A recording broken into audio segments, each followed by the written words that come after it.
page 98 صفحة 98. هنا لدينا صور الحيوانات الأليفة pets. سنتعرف على أساميها. الصورة الأولى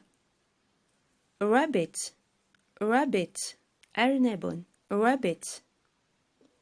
الصورة الثانية goldfinch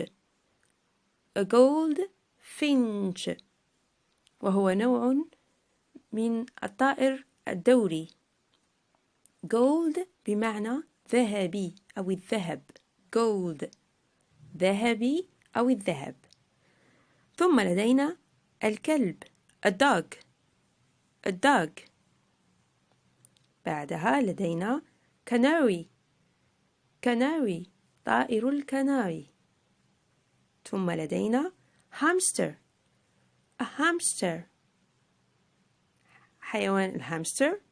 ثم لدينا قط cat. بعدها سلحفاة turtle. ثم لدينا goldfish سمكة ذهبية. fish سمكة gold ذهبي أو ذهبية goldfish سمكة ذهبية. وفي الأخير لدينا طائر الببغاء a parrot.